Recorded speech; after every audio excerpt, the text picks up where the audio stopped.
বিসমিল্লাহির রহমানির রহিম। প্রিয় দেশবাসী, আসসালামু আলাইকুম। আজ এক কঠিন সন্ধিক্ষণে দাঁড়িয়ে আমাদের প্রিয় মাতৃভূমি বাংলাদেশ একদিকে দুর্নীতিবাজ হাসিনার অবৈধ ক্ষমতার লোভ, অন্যদিকে দেশের 18 কোটি মানুষের স্বার্থ। একদিকে ফ্যাসিস্ট হাসিনা আর তার মাফিয়া চক্র, অপরদিকে গণতান্ত্রিকামী জনগণ। একদিকে ভোট ডাকাত হাসিনা, অপরদিকে লুণ্ঠিত ভোটের অধিকার আদায়ের দাবিতে 12 কোটি ভোটার। অথচ বিনা ভোটে ক্ষমতায় থাকতে নির্বাচনের নামে 7ই জানুয়ারি আবারও প্রতারণার জাল বিছানো হয়েছে দেশের মানুষের সামনে।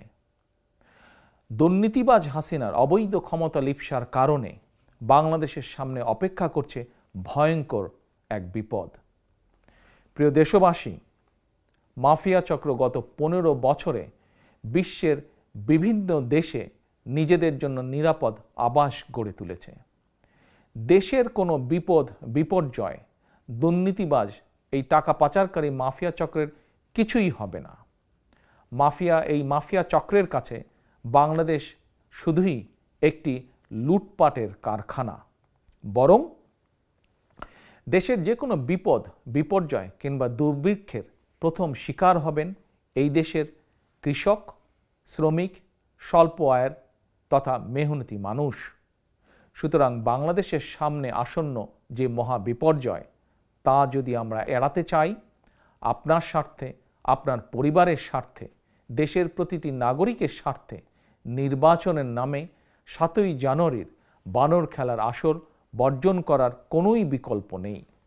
বর্তমান পরিস্থিতিতে দেশ এবং জনগণের স্বার্থে ভোট ডাকাত হাসিনার দামি নির্বাচন বর্জন করা আমাদের আইনি এবং নৈতিক দায়িত্ব। প্রিয় দেশবাসী, ভোট আপনার, আমাদের সাংবিধানিক অধিকার। মাফিয়া মুক্ত পরিবেশে নির্বিঘ্নে নিরাপদে যার যার পছন্দের প্রার্থীকে ভোট দেওয়া আমাদের গণতান্ত্রিক অধিকার। কিন্তু ভোট ডাকাত হাসিনা রাষ্ট্র ক্ষমতা দখল করার পর থেকে জনগণ ভোট দেবার সুযোগ পায়নি এবং পাচ্ছে না।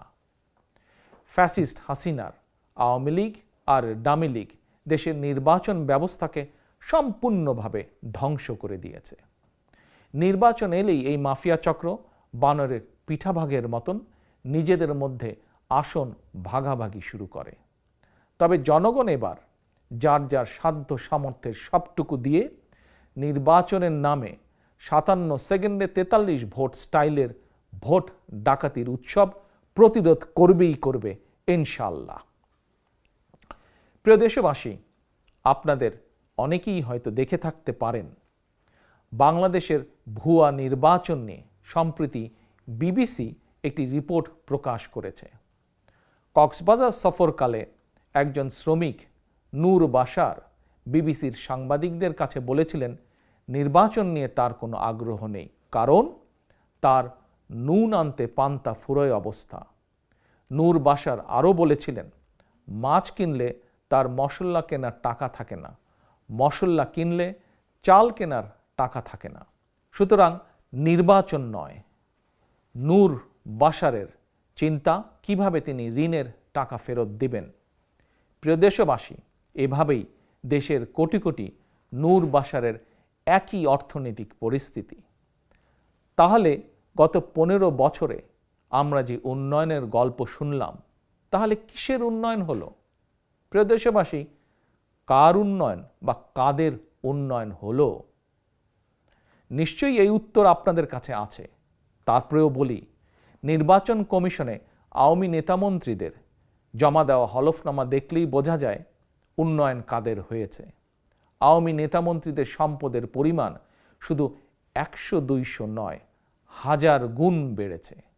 অস্বাভাবিক হারে যাদের সম্পদ বেড়েছে এমন শীর্ষ 10 জনের একজনের অন্যতম হচ্ছে শীর্ষ দুর্নীতিবাজ শেখ হাসিনা।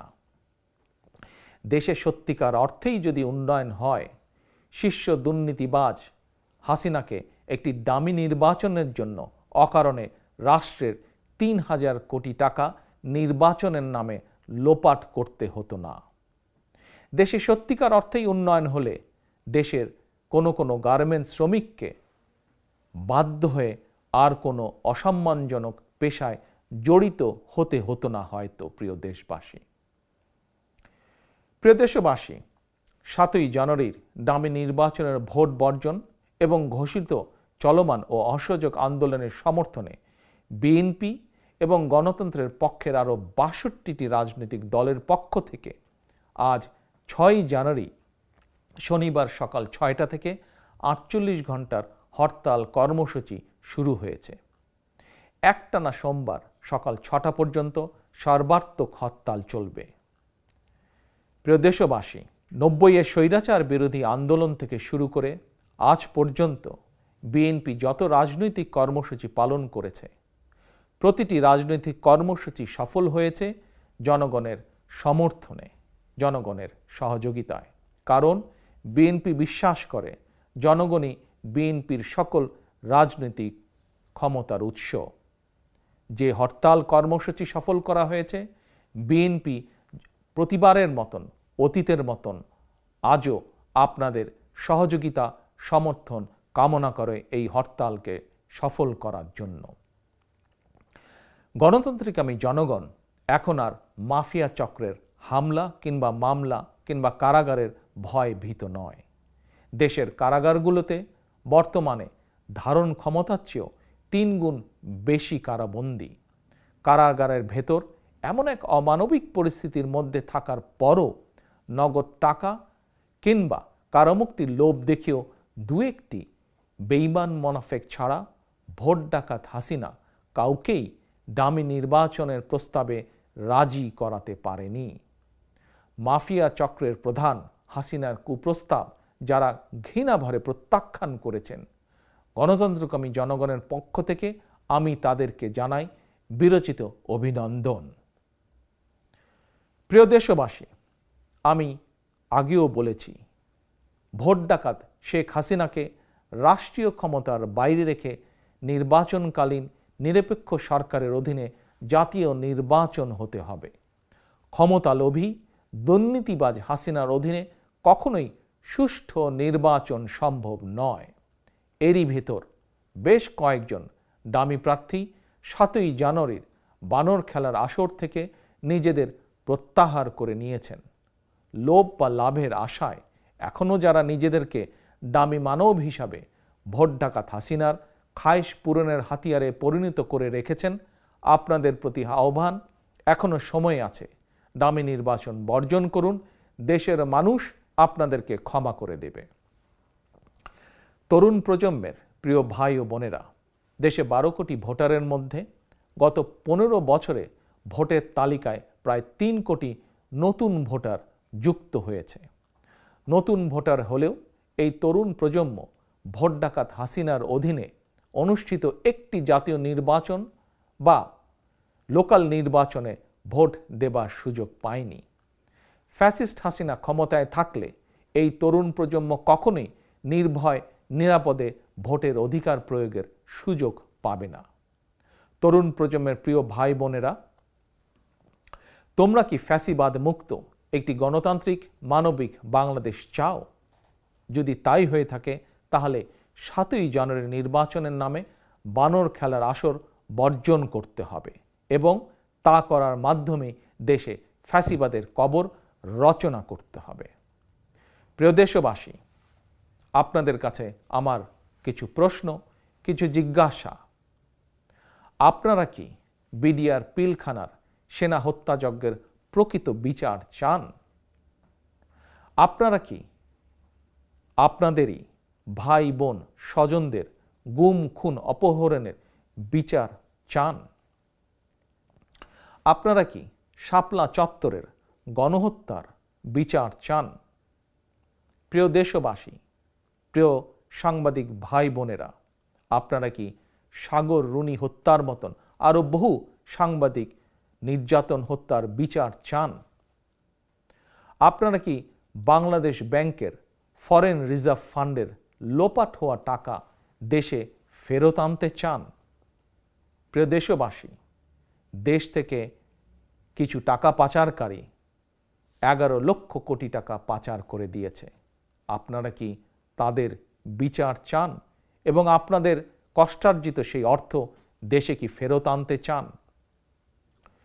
প্রিয় দেশবাসী, আপনারা কি আওয়ামী বাজার সিন্ডিকেটদের বিচার চান, যারা প্রতিনিয়ত সমাজের প্রতিটি মানুষকে কষ্ট দিয়ে চলেছে?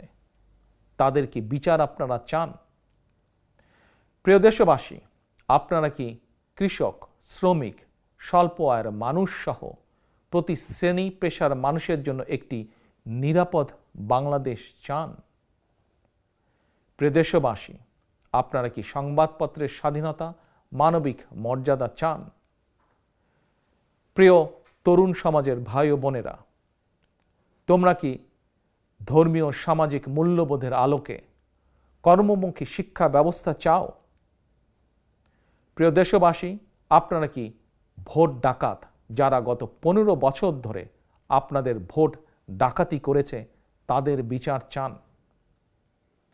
প্রিয় দেশবাসী, আপনাদের প্রতি আমার জিজ্ঞাসা, আপনারা কি প্রতিবেশী একটি দেশের আধিপত্যবাদ মুক্ত স্বাধীন সার্বভৌম বাংলাদেশ চান?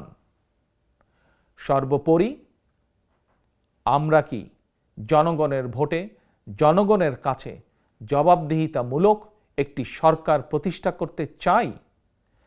যদি তাই হয়ে থাকে তাহলে আসুন আমরা দুদিনের সর্বাত্মক হরতাল সফল করি। আসুন আমরা সবাই মিলে 7ই জানুয়ারির ভোট বর্জন করি। আসুন আমরা আওয়াজ তুলি, 7ই জানুয়ারির ভোট থেকে বর্জন করি, 7ই জানুয়ারি ভোট কেন্দ্রে যাওয়া থেকে বিরত থাকি। 7ই জানুয়ারি সারাদিন পরিবারকে সময় দিন। আপনি আপনার পরিবার, স্বজন, বন্ধুবান্ধব, পরিচিত জন এবং প্রতিবেশীদেরকেও ভোটের নামে বানর খেলার আসর বর্জন এবং ভোট কেন্দ্রে যাওয়া থেকে বিরত থাকতে উৎসাহিত করুন। প্রিয় দেশবাসী, জনগণ ভোট ডাকাত হাসিনার ডামি নির্বাচন বর্জন করায় আওয়ামী লীগ এখন ডামি প্রার্থীর মতন যে কোনো মূল্যে ভোট কেন্দ্রে ভোটার সংখ্যা বাড়াতে ডামি ভোটার জোগাড় করার জন্য দলীয় সন্ত্রাসীদের পাশাপাশি আইনশৃঙ্খলা বাহিনীর সদস্যদেরকেও মাঠে নামিয়েছে। মানুষকে ভোট কেন্দ্রে যেতে বাধ্য করার জন্য সন্ত্রাসীরা সাধারণ মানুষকে হুমকি ধামকি দিচ্ছে। এমনকি ভোট না দিলে বিদ্যুৎ, পানি, গ্যাস সংযোগ বন্ধ করে দেওয়ারও হুমকি দেওয়া হচ্ছে। পাশাপাশি সরকারি চাকুরিজীবী, বেসরকারি ও স্বায়ত্তশাসিত প্রতিষ্ঠানের কর্মকর্তা, কর্মচারী, আইনশৃঙ্খলা বাহিনীর সদস্য, আনসার, ভিডিবি সহ লক্ষ লক্ষ সদস্যদেরকে বাধ্যতামূলকভাবে ভোট প্রদানের জন্য বেআইনিভাবে সরকারি নির্দেশ জারি করা হয়েছে। এমনকি ভোট কেন্দ্রে যেতে বাধ্য করতে বিভিন্ন রাষ্ট্রীয় ভাতা কার্ডধারী মানুষের ভাতা কার্ডও জব্দ করা হয়েছে। তবে প্রতারণার মাধ্যমে ভোটার সংখ্যা বাড়ানোর এই অপকৌশল ইতিমধ্যেই দেশে বিদেশে সবার কাছেই স্পষ্ট হয়ে পড়েছে। সরকারি আদেশ জারি করে কিংবা হুমকি ধামকি দিয়ে মানুষকে ভোট কেন্দ্রে নিয়ে যেতে বাধ্য করা আইনত দণ্ডনীয় অপরাধ। প্রিয় দেশবাসী, দেশের গণতান্ত্রিকামী জনগণ এবং বিশ্বের গণতান্ত্রিক শক্তি বাংলাদেশের বিরোধী দলগুলোর চলমান ন্যায্য দাবির সঙ্গে নৈতিকভাবে একাত্ম। অপরদিকে মাফিয়া চক্রের উপর ভর করে মাফিয়া সরকার ক্ষমতা ধরে রাখলেও দেশে বিদেশে তাদের অবস্থান নড়বড়ে। এমন পরিস্থিতিতে হাসিনা, ওবায়দুল সহ আওয়ামী লীগের নেতাকর্মীদের বক্তব্য, মন্তব্য এবং আওয়ামী লীগের নাশকতামূলক কার্যক্রম জনমনে নানা ভয়, ভীতি, আশঙ্কার জন্ম দিয়েছে। জনগণের আন্দোলনকে বিতর্কিত করতে মাফিয়া সরকার নিজেরাই বাসে কিংবা ট্রেনে আগুন দিয়ে কিংবা নিজেরাই নিজেদের ট্রাক, লাঙ্গল, ঈগল প্রার্থীদেরকে গুপ্ত হত্যা করে দেশে একটি অরাজক পরিস্থিতি সৃষ্টির অপচেষ্টায় লিপ্ত, যা তারা অতীতেও বহুবার করেছে। সুতরাং আমি আজ আবারও দেশের দেশপ্রেমিক জনগণ, গণতান্ত্রিকামী জনগণকে সর্বস্তরের মানুষ সহ বিএনপি এবং গণতন্ত্রের পক্ষের ৬২টি রাজনৈতিক দলের নেতাকর্মী, সমর্থক, শুভাকাঙ্ক্ষীদের আহ্বান জানিয়ে বলতে চাই, আপনারা সতর্ক থাকবেন, সজাগ দৃষ্টি রাখবেন। প্রিয় দেশবাসী, আমি বারবার একটি কথা বলেছি, দেশে বর্তমানে যে সংকট বিরাজমান এটি শুধু বিএনপির একক বা একার সংকট নয়। যারা রাজনীতি করছেন কিংবা যারা রাজনীতি করছেন না, আপনারা কিন্তু কেউই বিপদমুক্ত নন। Mother of democracy Begum Khaleda জিয়ার বিরুদ্ধে বানায়ট মামলায় ফরমাইশি কারাদণ্ডের বিষয়টিও বিচ্ছিন্ন করে দেখার কোনোই সুযোগ নেই। স্বাধীনতা প্রিয় দেশপ্রেমিক জনগণ বিশ্বাস করে দেশে তাবেদারি শাসন প্রতিষ্ঠার সুদূর প্রসারী ষড়যন্ত্রের অংশ হিসেবেই দেশনেত্রীর বিরুদ্ধে এই জেল, এই জুলুম। দেশে ফ্যাসিবাদ কায়েমের পর বর্তমান বাস্তবতা হচ্ছে একজন গার্মেন্ট কর্মী থেকে নোবেল লরিয়েট মানবিক মর্যাদা হারিয়ে প্রত্যেকেই আজ ফ্যাসিবাদী আক্রমণের শিকার। এখন আর কারোরই রেহাই মিলছে না। প্রিয় দেশবাসী, বাংলাদেশের আকাশে আজ শকুনের থাবা। পাক হানাদার রাজাকারদের পরাজিত করে 1971 সালে লক্ষ প্রাণের বিনিময়ে আমরা যে লাল সবুজের পতাকা অর্জন করেছিলাম, গত 15 বছরে ধীরে ধীরে বাংলাদেশের সেই স্বাধীনতার পতাকা খামচে ধরেছে 90 আওয়ামী রাজাকার চক্র। খুনি, রক্তপিপাসু, ভোট ডাকাত হাসিনার অবৈধ ক্ষমতার লিপ্সার কারণে শুধু গণতন্ত্র নয় কিংবা মানবাধিকারই নয়, দেশের স্বাধীনতা সার্বভৌমত্ব এখন হুমকির সম্মুখীন। এখনো সময় আছে। আমরা যদি এখনই জেগে না উঠি তাহলে সেদিন বেশি দূরে নয়, তাবেদার সরকারের পররাষ্ট্রমন্ত্রী আবুল মোমেনের মতন ক্ষমতায় থাকার জন্য প্রকাশ্যেই অন্য দেশের করুণা ভিক্ষা করতে হবে।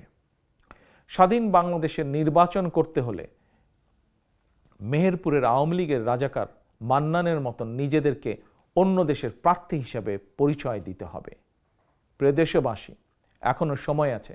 আমরা যদি এখনই জেগে না উঠি সেদিন হয়তো আর বেশি দূরে নয়, আমাদেরকেও হয়তো নিজ ভূমিতেই নির্যাতিত ফিলিস্তিনদের মতন একই ভাগ্য বরণ করতে হবে।